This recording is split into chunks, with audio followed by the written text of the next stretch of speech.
नमामीशमीशान निर्वाणरूपं विभुं व्यापकं ब्रह्मवेदस्वरूपं निजं निर्गुणं निर्विकल्पं निरीहं चिदाकाशमोकाशवासं भजेऽहम्।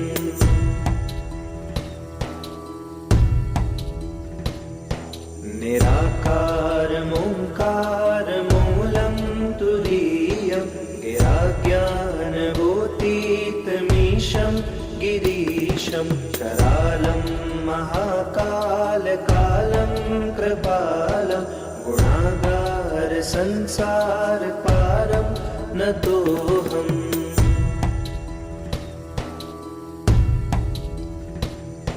तुषाराद्रिसङ्काशगौरं गम्भीरं मनोभूतकोटिप्रभाश्रीशरीरं स्फुरन्मौलिकल्लोलिचारो गङ्गा लसद्भालबालेन्दुकण्ठे भुजङ्गा।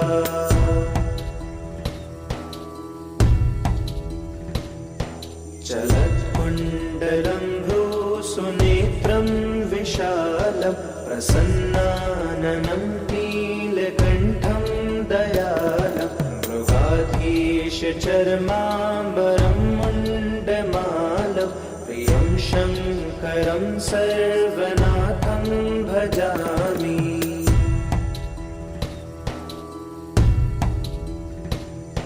प्रचण्डं प्रकृष्टं प्रगल्भं परेशम् अखण्डम् अजं भानुकोटिप्रकाशं त्रयशूलनिर्मूलनं शूलपाणि भजेऽहं भवानीपतिं भावगम्यम्।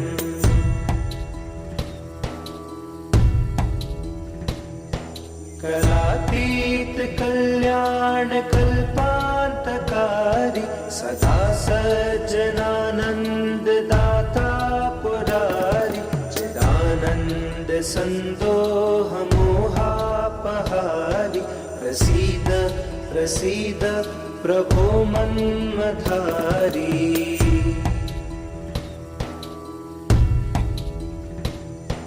नयावद् उमानाथ पादारविन्दं भजन्तीह लोके परे वानराणां न तावत् सुखं शान्तिसन्तापनाशं प्रसीद प्रभो सर्वभूताधिवासम्।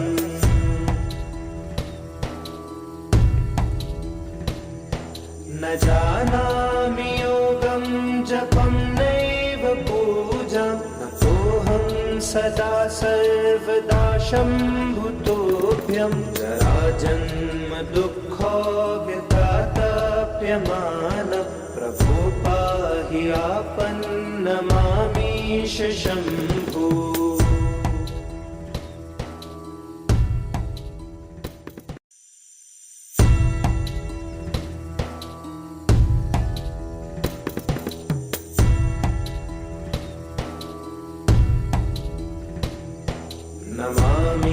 नमामीशमीशान निर्वाणरूपं विभुं व्यापकं ब्रह्मवेदस्वरूपं निजं निर्गुणं निर्विकल्पं निरीहं चिदाकाशमोकाशवासं भजेऽहम्।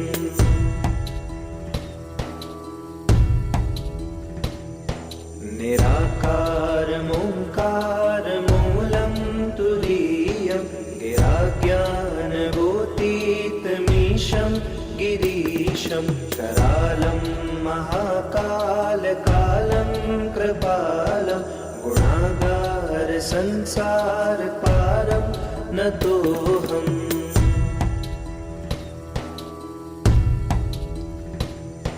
तुषाराद्रिसङ्काशगौरं गम्भीरं मनोभूतकोटिप्रभाश्रीशरीरं स्फुरन्मौलिकल्लोलिचारो गङ्गा लसद्भालबालेन्दुकण्ठे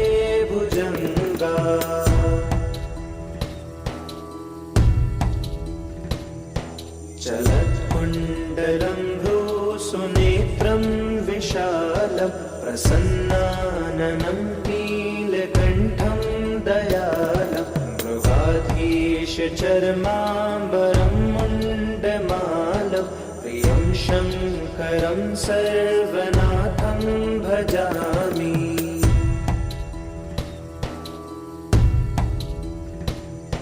प्रचण्डं प्रकृष्टं प्रगल्भं परेशम् अखण्डम् अजं भानुकोटिप्रकाशं त्रयशूलनिर्मूलनं शूलपाणिं भजेऽहं भवानीपतिं भावगम्यम्।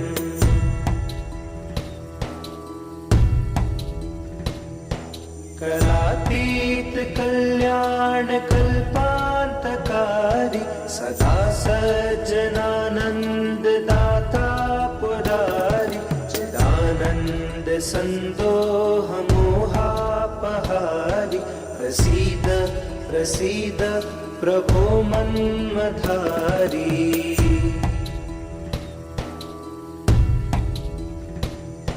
न यावद् उमानाथ पादारविन्दं भजन्तीह लोके परे वानराणां न तावत् सुखं शान्ति सन्तापनाशं प्रसीद प्रभो सर्वभूताधिवासम्।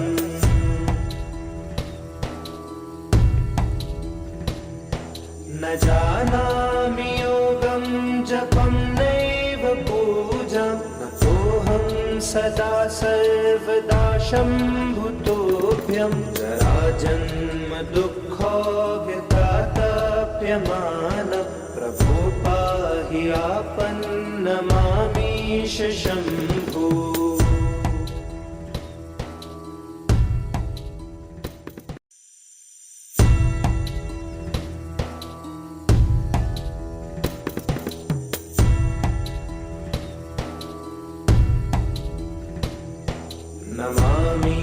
नमामीशमीशान निर्वाणरूपं विभुं व्यापकं ब्रह्मवेदस्वरूपं निजं निर्गुणं निर्विकल्पं निरीहं चिदाकाशमोकाशवासं भजेऽहम्।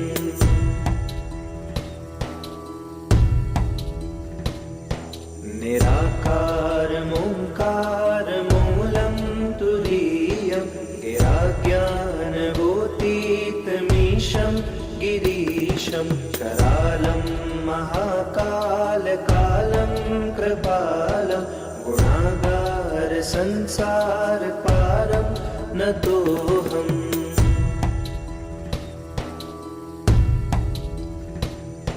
तुषाराद्रिसङ्काशगौरं गम्भीरं मनोभूतकोटिप्रभाश्रीशरीरं स्फुरन्मौलिकल्लोलिचारो गङ्गा लसद्भालबालेन्दुकण्ठे भुजङ्गा।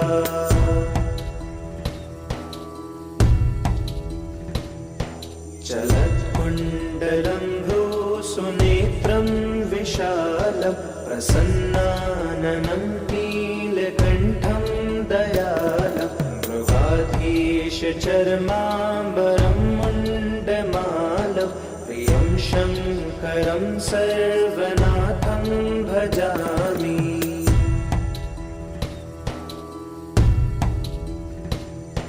प्रचण्डं प्रकृष्टं प्रगल्भं परेशम् अखण्डम् अजं भानुकोटिप्रकाशं त्रयशूलनिर्मूलनं शूलपाणिं भजेऽहं भवानीपतिं भावगम्यम्।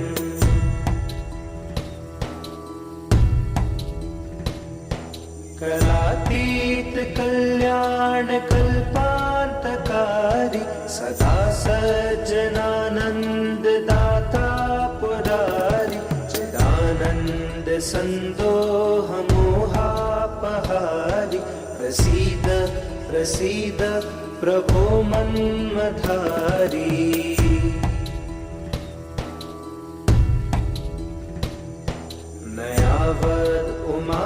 उमानाथ पादारविन्दं भजन्ति लोके परे वानराणां न तावत् सुखं शान्ति सन्तापनाशं प्रसीद प्रभो सर्वभूताधिवासम्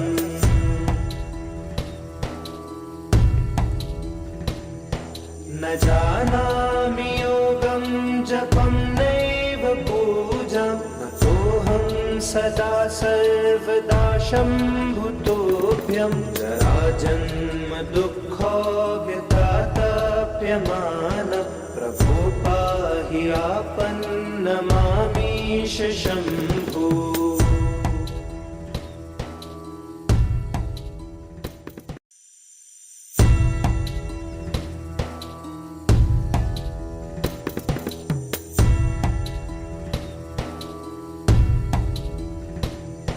नमामीशमीशान निर्वाणरूपं विभुं व्यापकं ब्रह्मवेदस्वरूपं निजं निर्गुणं निर्विकल्पं निरीहं चिदाकाशमोकाशवासं भजेऽहम्।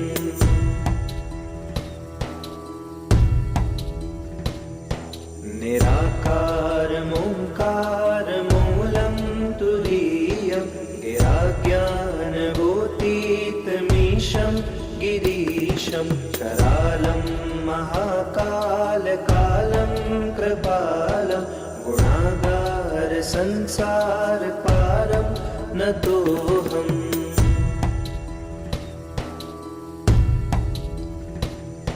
तुषाराद्रिसङ्काशगौरं गम्भीरं मनोभूतकोटिप्रभाश्रीशरीरं स्फुरन्मौलिकल्लोलिचारो गङ्गा लसद्भालबालेन्दुकण्ठे भुजङ्गा।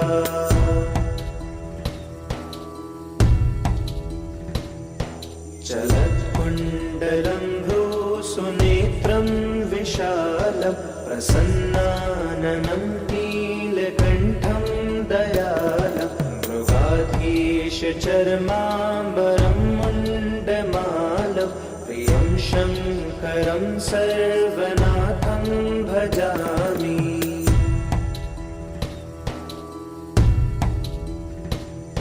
प्रचण्डं प्रकृष्टं प्रगल्भं परेशम् अखण्डम् अजं भानुकोटिप्रकाशं त्रयशूलनिर्मूलनं शूलपाणि भजेऽहं भवानीपतिं भावगम्यम्।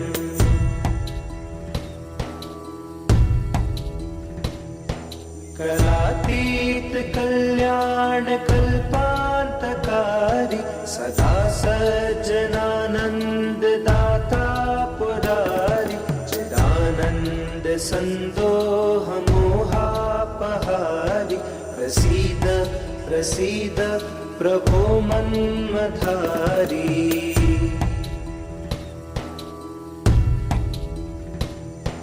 नयावद् उमानाथ पादारविन्दं भजन्ति लोके परे वानराणां न तावत् सुखं शान्ति सन्तापनाशं प्रसीद प्रभो सर्वभूताधिवासम्।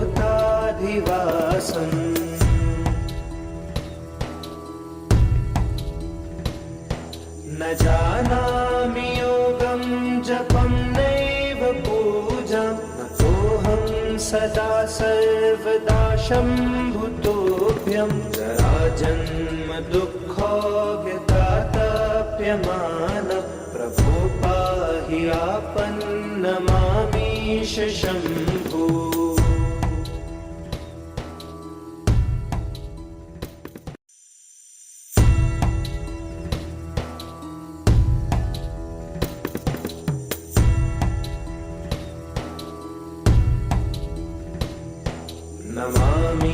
नमामीशमीशान निर्वाणरूपं विभुं व्यापकं ब्रह्मवेदस्वरूपं रूपं निजं निर्गुणं निर्विकल्पं निरीहं चिदाकाशमोकाशवासं भजेऽहम्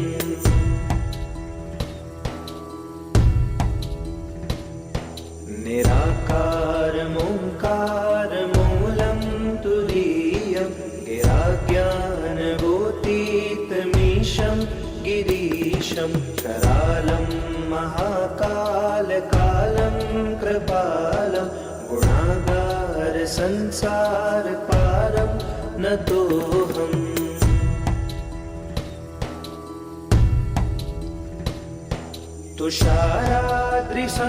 तुषाराद्रिसङ्काशगौरं गम्भीरं मनोभूतकोटिप्रभाश्रीशरीरं स्फुरन्मौलिकल्लौलिचारो गङ्गा लसद्भालबालेन्दुकण्ठे भुजङ्गा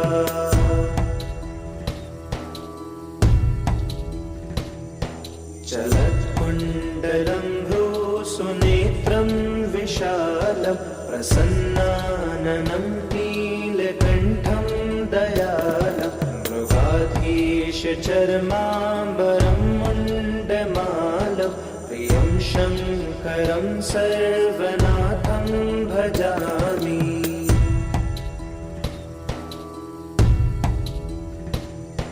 प्रचण्डं प्रकृष्टं प्रगल्भं परेशम् अखण्डम् अजं भानुकोटिप्रकाशं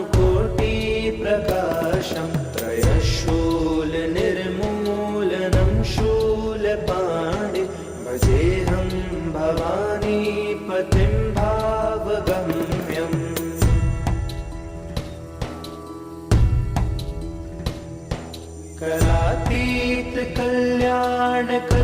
करातीतकल्याणकल्पान्तकारी सदा सज्जनानन्ददाता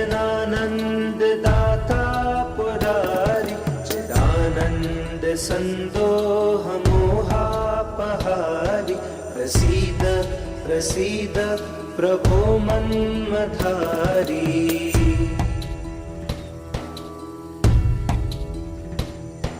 नयावद् उमानाथ पादारविन्दं भजन्ति लोके परे वानराणं न तावत् सुखं शान्ति सन्तापनाशं प्रसीद प्रभो सर्वभूताधिवासम्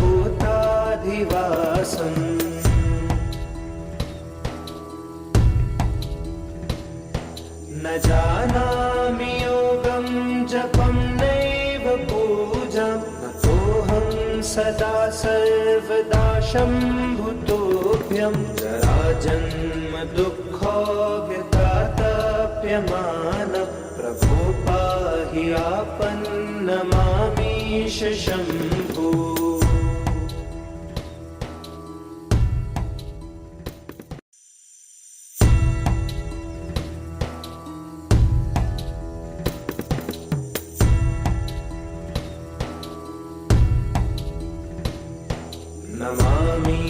नमामीशमीशान निर्वाणरूपं विभुं व्यापकं ब्रह्मवेदस्वरूपं निजं निर्गुणं निर्विकल्पं निरीहं चिदाकाशमोकाशवासं भजेऽहम्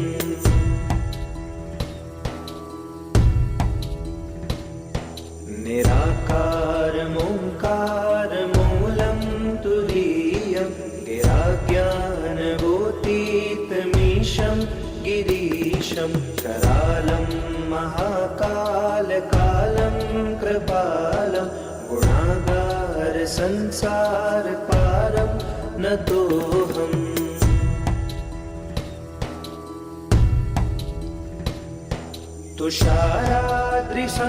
तुषाराद्रिसङ्काशगौरं गम्भीरं मनोभूतकोटिप्रभाश्रीशरीरं स्फुरन्मौलिकल्लौलिचारो गङ्गा लसद्भालबालेन्दुकण्ठे भुजङ्गा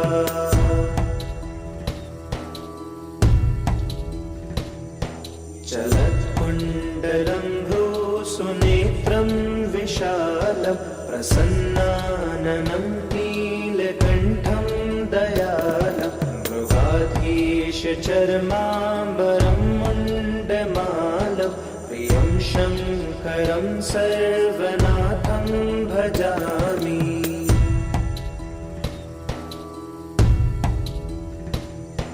प्रचण्डं प्रकृष्टं प्रगल्भं परेशम् अखण्डम् अजं भानुकोटिप्रकाशं त्रयशूलनिर्मूलनं शूलपाणिं भजेऽहं भवानीपतिं भावगम्यम्।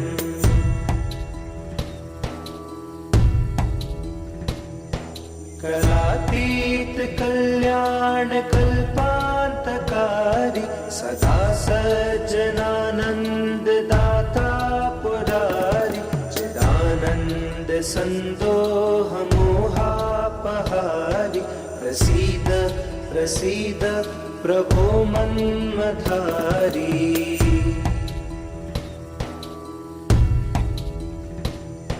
नयावद् उमानाथ पादारविन्दं भजन्तीह लोके परे वानराणां न तावत् सुखं शान्ति सन्तापनाशं प्रसीद प्रभो सर्वभूताधिवासम्।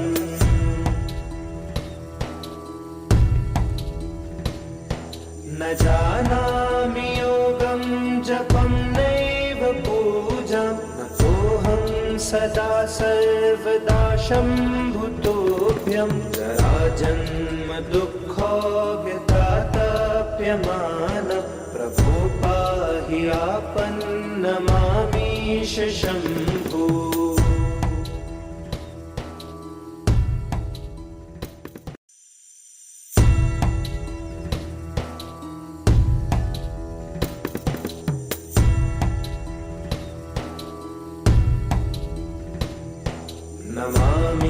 नमामीशमीशान निर्वाणरूपं विभुं व्यापकं ब्रह्मवेदस्वरूपं निजं निर्गुणं निर्विकल्पं निरीहं चिदाकाशमोकाशवासं भजेऽहम्।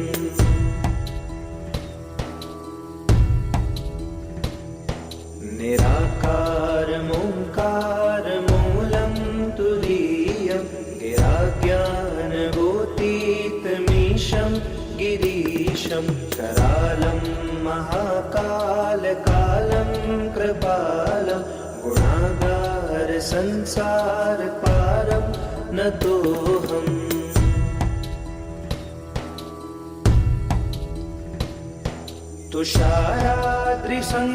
तुषाराद्रिसङ्काशगौरं गम्भीरं मनोभूतकोटिप्रभाश्रीशरीरं स्फुरन्मौलिकल्लोलिनिचारो गङ्गा लसद्भालबालेन्दुकण्ठे भुजङ्गा।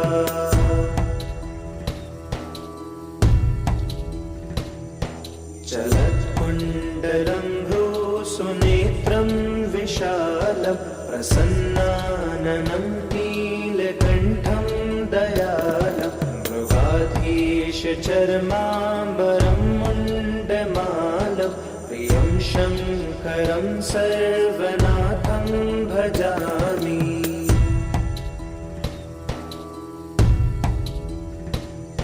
प्रचण्डं प्रकृष्टं प्रगल्भं परेशम् अखण्डम् अजं भानुकोटिप्रकाशं त्रयशूलनिर्मूलनं शूलपाणिं भजेऽहं भवानीपतिं भावगम्यम्।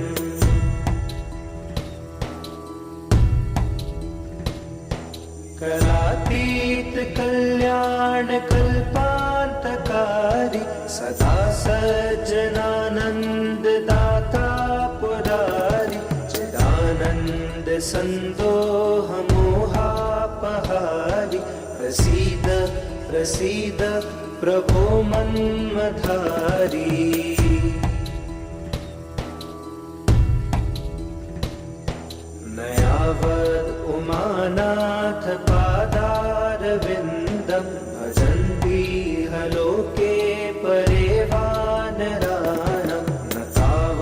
सुखं शान्ति सन्तापनाशं प्रसीद प्रभो सर्वभूताधिवासम्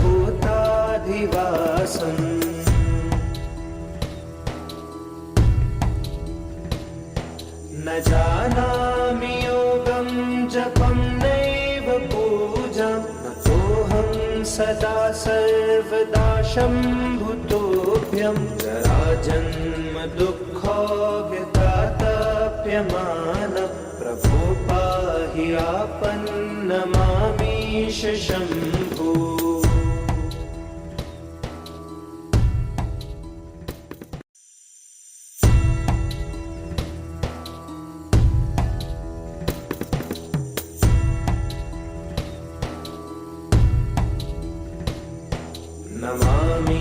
नमामीशमीशान निर्वाणरूपं विभुं व्यापकं ब्रह्मवेदस्वरूपं निजं निर्गुणं निर्विकल्पं निरीहं चिदाकाशमोकाशवासं भजेऽहम्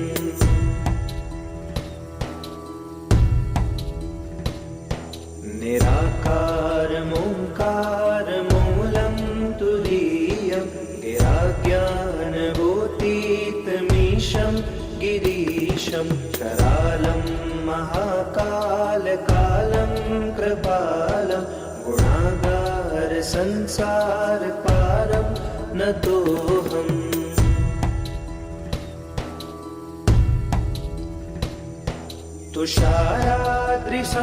तुषाराद्रिसङ्काशगौरं गम्भीरं मनोभूतकोटिप्रभाश्रीशरीरं स्फुरन्मौलिकल्लोलिचारो गङ्गा लसद्भालबालेन्दुकण्ठे भुजङ्गा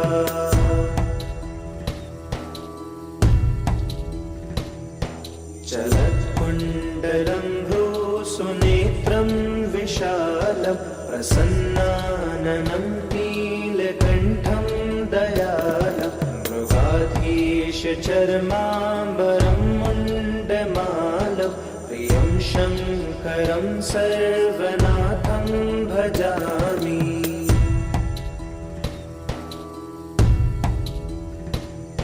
प्रचण्डं प्रकृष्टं प्रगल्भं परेशम् अखण्डम् अजं भानुकोटिप्रकाशं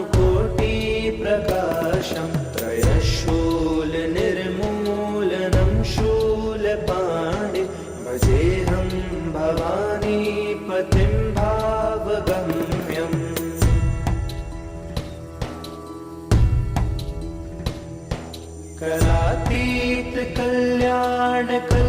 कलातीतकल्याणकल्पान्तकारी सदा सज्जनानन्ददाता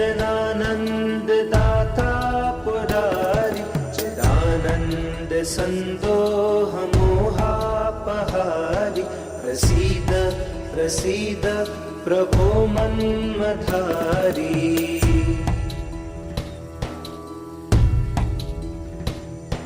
न यावद् उमानाथ पादारविन्दं भजन्तीह लोके परे वानराणां न तावत् सुखं शान्ति सन्तापनाशं प्रसीद प्रभो सर्वभूताधिवासम्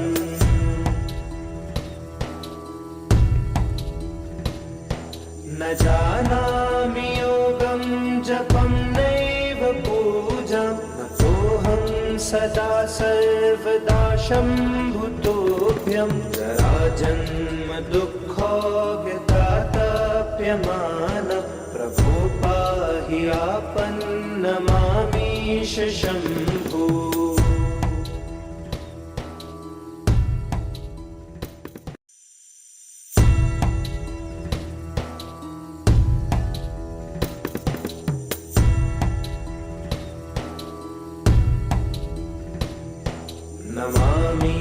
नमामीशमीशान निर्वाणरूपं विभुं व्यापकं ब्रह्मवेदस्वरूपं निजं निर्गुणं निर्विकल्पं निरीहं चिदाकाशमोकाशवासं मोकाशवासं भजेऽहम्।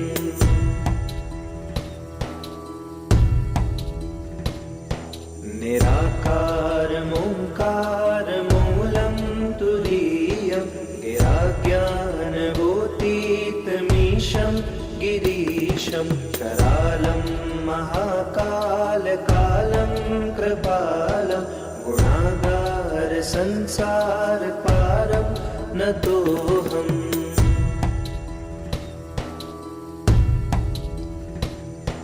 तुषाराद्रिसङ्काशगौरं गम्भीरं मनोभूतकोटिप्रभाश्रीशरीरं स्फुरन्मौलिकल्लोलिचारो गङ्गा लसद्भालबालेन्दुकण्ठे भुजङ्गा।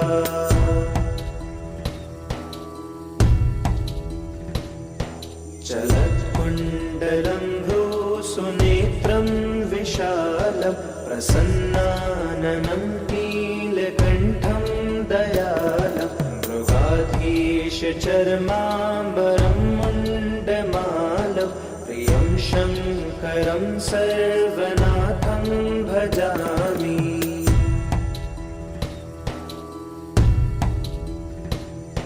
प्रचण्डं प्रकृष्टं प्रगल्भं परेशम् अखण्डम् अजं भानुकोटिप्रकाशं त्रयशूलनिर्मूलनं शूलपाणि भजेऽहं भवानीपतिं भावगम्यम्।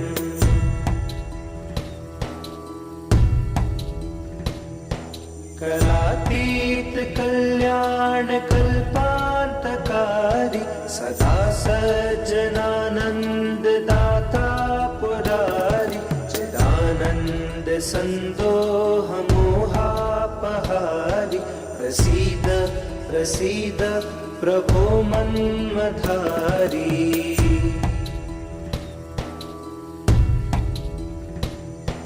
न यावद् उमानाथ पादारविन्दं भजन्तीह लोके परे वानराणां न तावत् सुखं शान्तिसन्तापनाशं प्रसीद प्रभो सर्वभूताधिवासम्।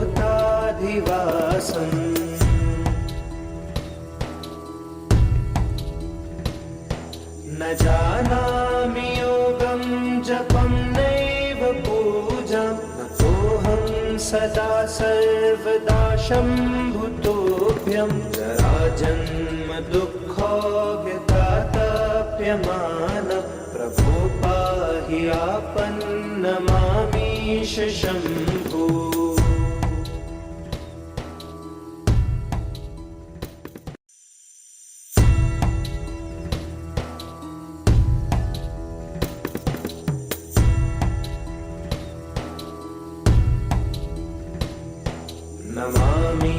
नमामीशमीशान निर्वाणरूपं विभुं व्यापकं ब्रह्मवेदस्वरूपं निजं निर्गुणं निर्विकल्पं निरीहं चिदाकाशमोकाशवासं भजेऽहम्।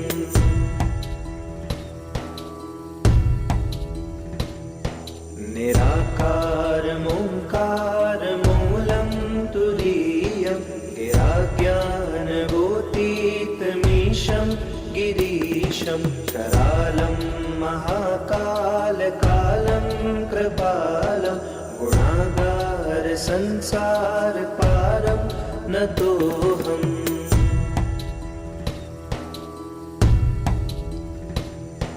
तुषाराद्रिसङ्काशगौरं गम्भीरं मनोभूतकोटिप्रभाश्रीशरीरं स्फुरन्मौलिकल्लोलिचारो गङ्गा लसद्भालबालेन्दुकण्ठे भुजङ्गा।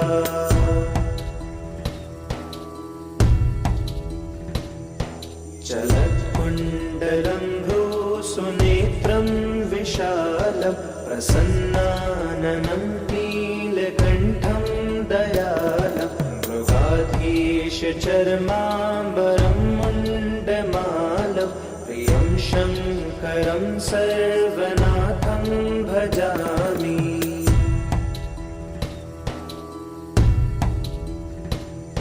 प्रचण्डं प्रकृष्टं प्रगल्भं परेशम् अखण्डम् अजं भानुकोटिप्रकाशं त्रयशूलनिर्मूलनं शूलपाणि भजेऽहं भवानीपतिं भावगम्यम्।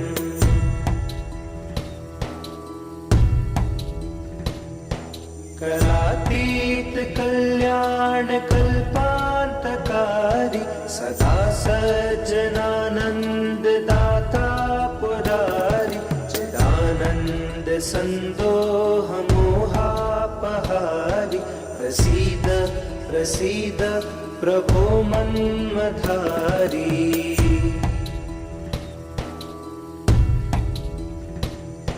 नयावद् उमानाथ पादारविन्दं भजन्ति लोके परे वानराणां न तावत् सुखं शान्ति सन्तापनाशं प्रसीद प्रभो सर्वभूताधिवासम्।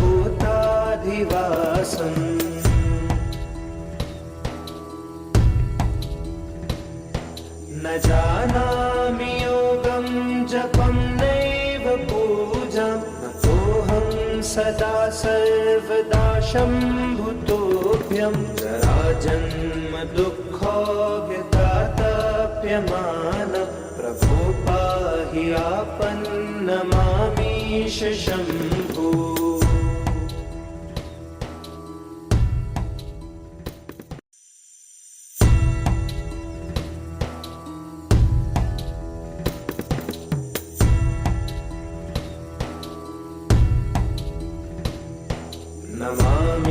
नमामीशमीशान निर्वाणरूपं विभुं व्यापकं ब्रह्मवेदस्वरूपं निजं निर्गुणं निर्विकल्पं निरीहं चिदाकाशमोकाशवासं भजेऽहम्।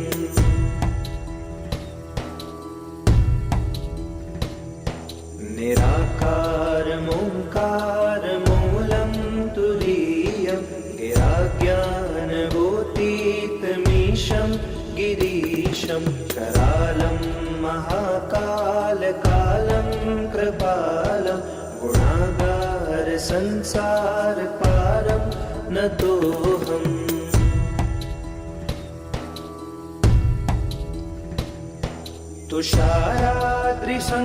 तुषाराद्रिसङ्काशगौरं गम्भीरं मनोभूतकोटिप्रभाश्रीशरीरं स्फुरन्मौलिकल्लोलिनिचारो गङ्गा लसद्भालबालेन्दुकण्ठे भुजङ्गा।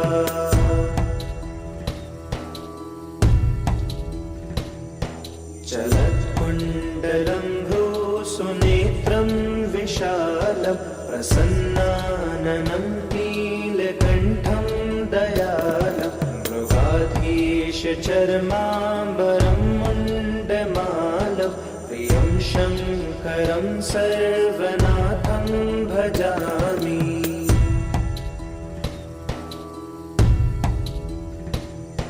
प्रचण्डं प्रकृष्टं प्रगल्भं परेशम् अखण्डम् अजं भानुकोटिप्रकाशं त्रयशूलनिर्मूलनं शूलपाणि भजेऽहं भवानीपतिं भावगम्यम्।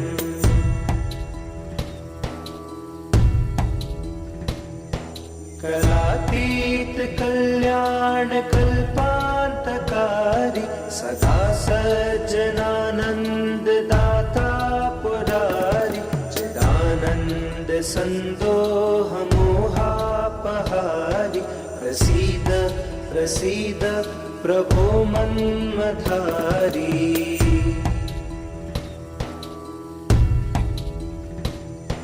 नयावद् उमानाथ पादार पादारविन्दं भजन्ति लोके परे वानराणां न तावत् सुखं शान्ति सन्तापनाशं प्रसीद प्रभो सर्वभूताधिवासम्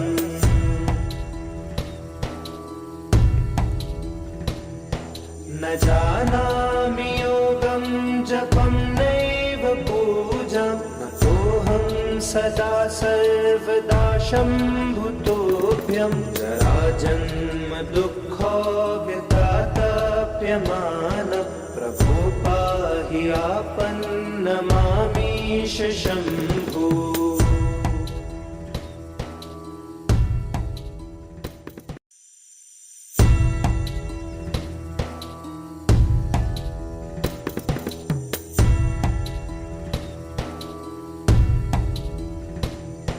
नमामीशमीशान निर्वाणरूपं विभुं व्यापकं ब्रह्मवेदस्वरूपं निजं निर्गुणं निर्विकल्पं निरीहं चिदाकाशमोकाशवासं भजेऽहम्।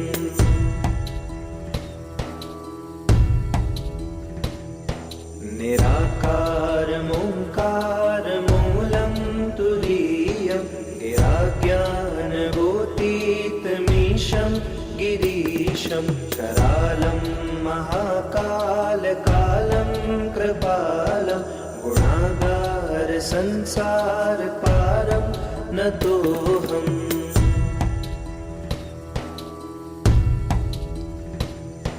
तुषाराद्रिसङ्काशगौरं गम्भीरं मनोभूतकोटिप्रभाश्रीशरीरं स्फुरन्मौलिकल्लोलिचारो गङ्गा लसद्भालबालेन्दुकण्ठे भुजङ्गा।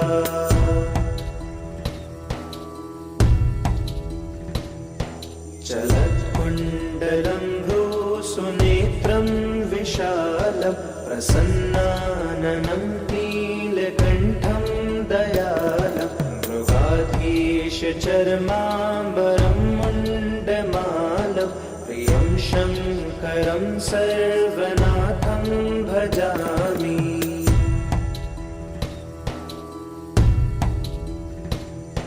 प्रचण्डं प्रकृष्टं प्रगल्भं परेशम् अखण्डम् अजं भानुकोटिप्रकाशं त्रयशूलनिर्मूलनं शूलपाणि भजेऽहं भवानीपतिं भावगम्यम्।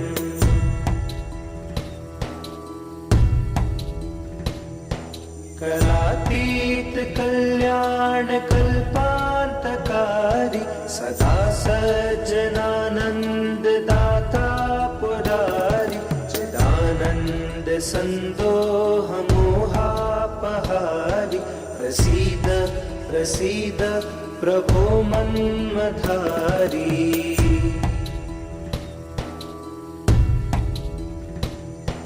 न यावद् उमानाथ पादारविन्दं भजन्ति लोके परे वानराणां न तावत् सुखं शान्ति सन्तापनाशं प्रसीद प्रभो सर्वभूताधिवासम्।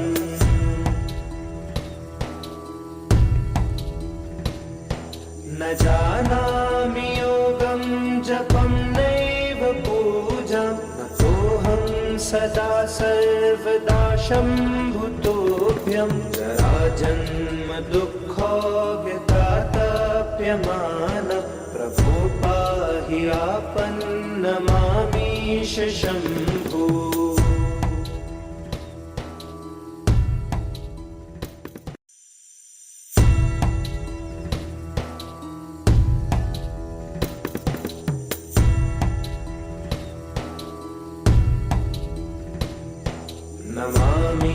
नमामीशमीशान निर्वाणरूपं विभुं व्यापकं ब्रह्मवेदस्वरूपं निजं निर्गुणं निर्विकल्पं निरीहं चिदाकाशमोकाशवासं भजेऽहम्।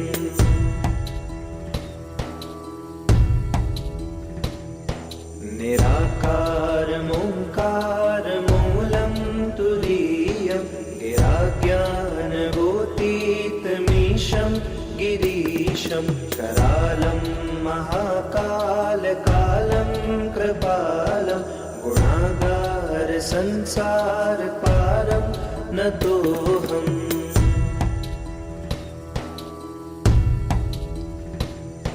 तुषाराद्रिसङ्काशगौरं गम्भीरं मनोभूतकोटिप्रभाश्रीशरीरं स्फुरन्मौलिकल्लोलिनिचारो गङ्गा लसद्भालबालेन्दुकण्ठे भुजङ्गा।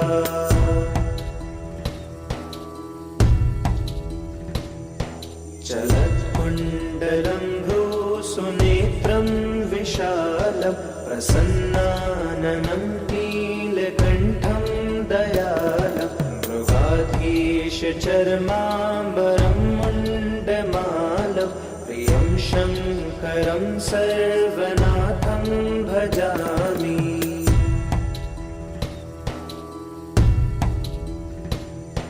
प्रचण्डं प्रकृष्टं प्रगल्भं परेशम् अखण्डम् अजं भानुकोटिप्रकाशं त्रयशूलनिर्मूलनं शूलपाणि भजेऽहं भवानीपतिं भावगम्यम्।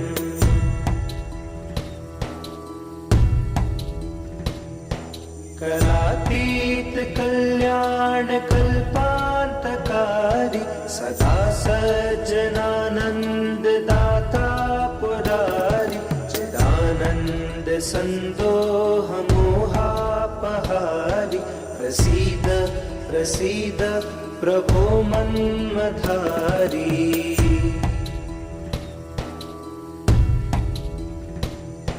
न यावद् उमानाथ पादारविन्दं भजन्ति लोके परे वानराणां न तावत् सुखं शान्ति सन्तापनाशं प्रसीद प्रभो सर्वभूताधिवासम्।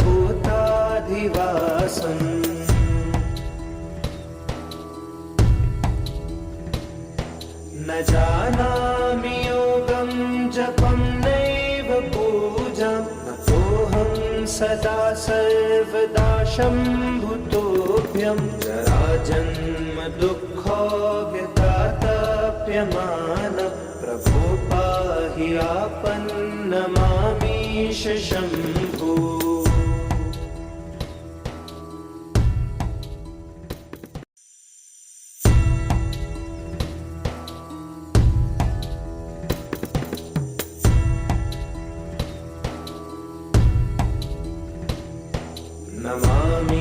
नमामीशमीशान निर्वाणरूपं विभुं व्यापकं ब्रह्मवेदस्वरूपं निजं निर्गुणं निर्विकल्पं निरीहं चिदाकाशमोकाशवासं भजेऽहम्।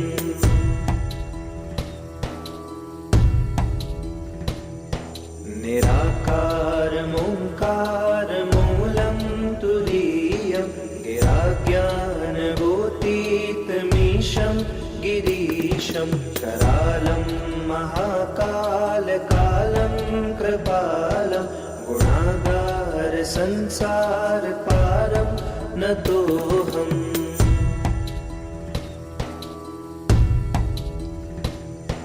तुषाराद्रिसङ्काशगौरं गम्भीरं मनोभूतकोटिप्रभाश्रीशरीरं स्फुरन्मौलिकल्लोलिनिचारो गङ्गा लसद्भालबालेन्दुकण्ठे भुजङ्गा।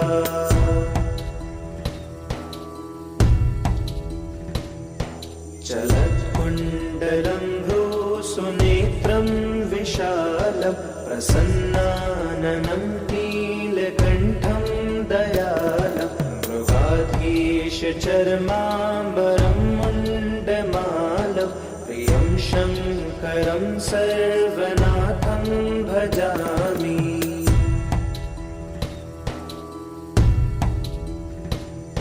प्रचण्डं प्रकृष्टं प्रगल्भं परेशम् अखण्डम् अजं भानुकोटिप्रकाशं त्रयशूलनिर्मूलनं शूलपाणिं भजेऽहं भवानीपतिं भावगम्यम्।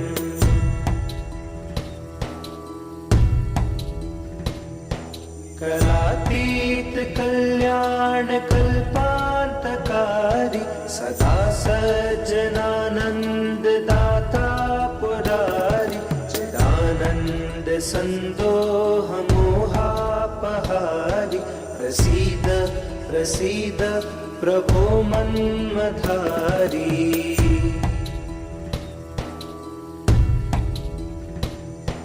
नयावद् उमानाथ पादारविन्दं भजन्ति लोके परे वानराणां न तावत् सुखं शान्ति सन्तापनाशं प्रसीद प्रभो सर्वभूताधिवासम्।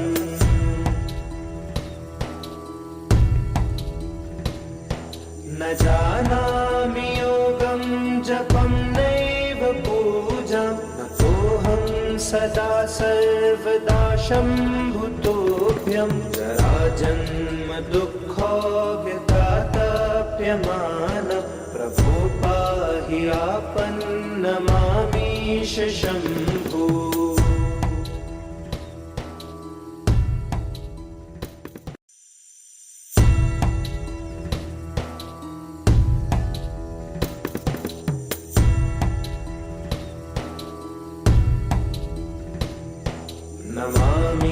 नमामीशमीशान निर्वाणरूपं विभुं व्यापकं ब्रह्मवेदस्वरूपं निजं निर्गुणं निर्विकल्पं निरीहं चिदाकाशमोकाशवासं भजेऽहम्।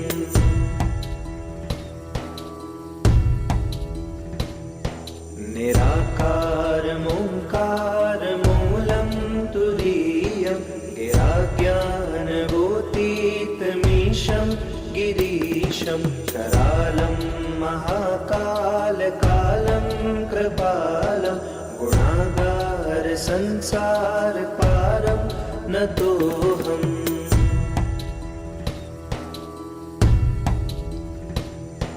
तुषाराद्रिसङ्काशगौरं गम्भीरं मनोभूतकोटिप्रभाश्रीशरीरं स्फुरन्मौलिकल्लोलिनिचारो गङ्गा लसद्भालबालेन्दुकण्ठे भुजङ्गा।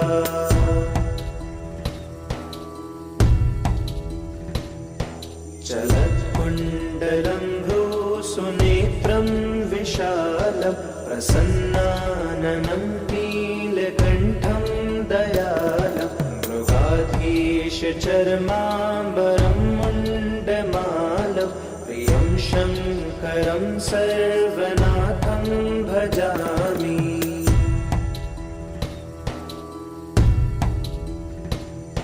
प्रचण्डं प्रकृष्टं प्रगल्भं परेशम् अखण्डम् अजं भानुकोटिप्रकाशं त्रयशूलनिर्मूलनं शूलपाणिं भजेऽहं भवानीपतिं भावगम्यम्।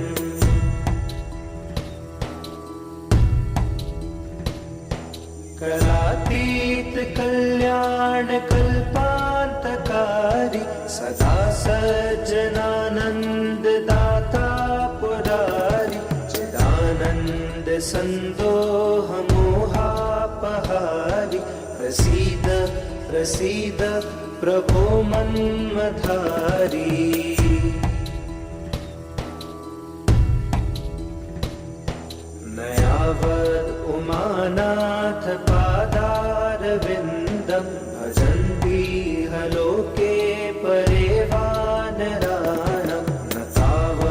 सुखं शान्ति सन्तापनाशं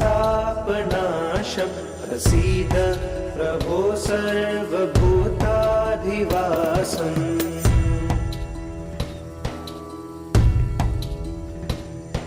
न जानामि योगं जपं नैव पूजां नतोऽहं सदा सर्वदा शम्भुतोऽभ्यं जराजन्म दुःखोऽव्यतातप्यमान प्रभो पाहि आपन्नमामीश शम्भो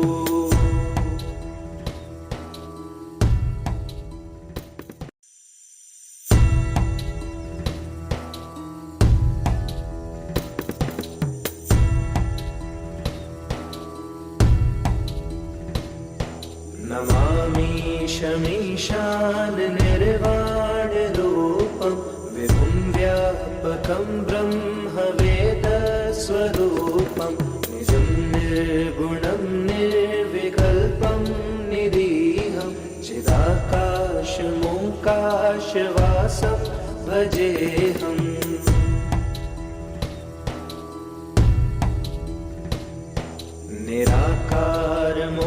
निराकारमोङ्कारमूलं तुरीयं गिराज्ञानभूतीतमीशं गिरीशं करालं महाकालकालं कृपालं गुणागारसंसारपारं नतोऽहम्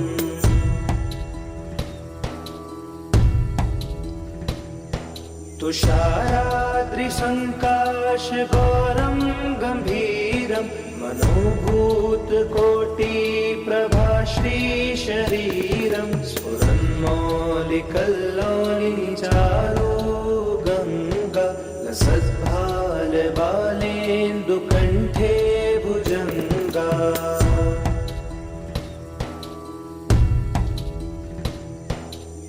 चलत्कुण्डलं सुनेत्रं विशालं प्रसन्नाननं नीलकण्ठं दयालं मृगाधीशचर्माम्बरं मुण्डमालं प्रियं शङ्करं सर्वनाथं भजामि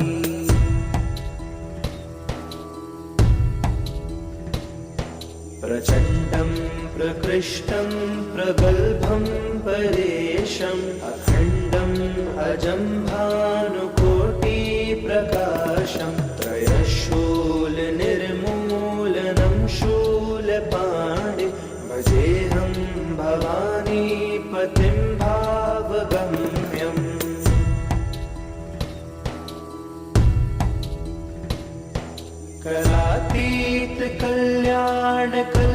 करातीतकल्याणकल्पान्तकारी सदा सज्जनानन्ददाता पुरारि चिदानन्दसन्दोहमोहापहारि प्रसीद प्रसीद प्रभो मन्मथारी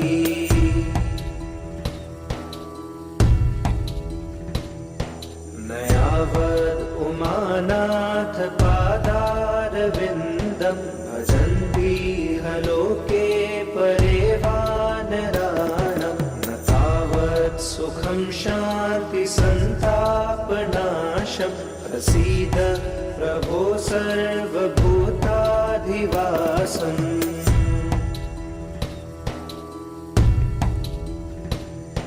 न जानामि योगं जपं नैव पूजां नतोऽहं सदा सर्वदा शम्भुतोऽभ्यं जराजन्म दुःखोऽव्यतातप्यमान प्रभो पाहि आपन्नमामीश शम्भो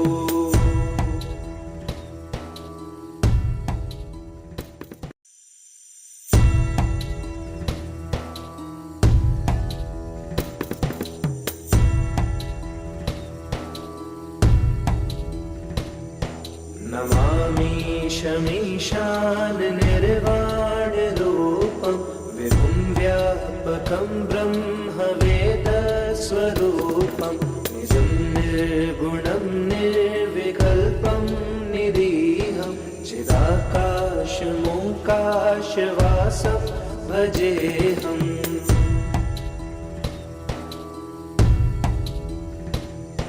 निराकारमोङ्कारमूलं तुरीयं गिराज्ञानगोतीतमीशं गिरीशं करालं महाकालकालं कृपालं गुणागारसंसारपारं नतोऽहम्।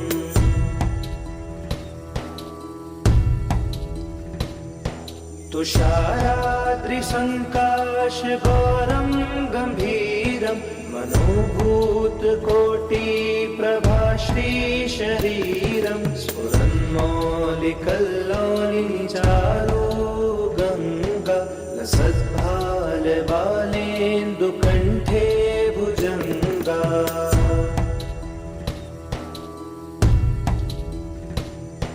चलत्कुण्डलं सुनेत्रं विशालं प्रसन्नाननं नीलकण्ठं दयालं मृगाधीशचर्माम्बरं मुण्डमालं प्रियं शङ्करं सर्वनाथं भजामि।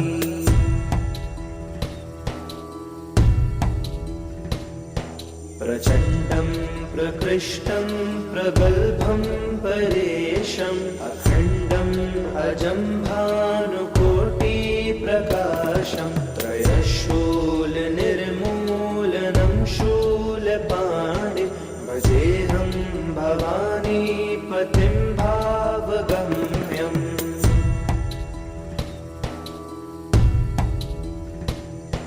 करातीतकल्याणकल्पान्तकारी सदा सज्जनानन्ददाता पुरारि चिदानन्दसन्दोहमोहापहारि प्रसीद प्रसीद प्रभो मन्मथारी।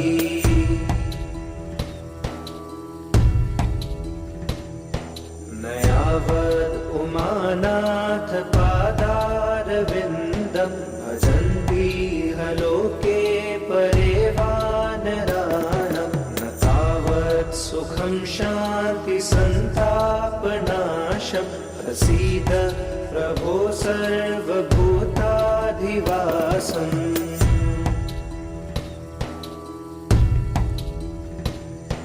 न जानामि योगं जपं नैव पूजां नतोऽहं सदा सर्वदा शम्भुतोऽभ्यं जराजन्म दुःखोऽव्यतातप्यमानं प्रभो पाहि आपन्नमामीश शम्भो।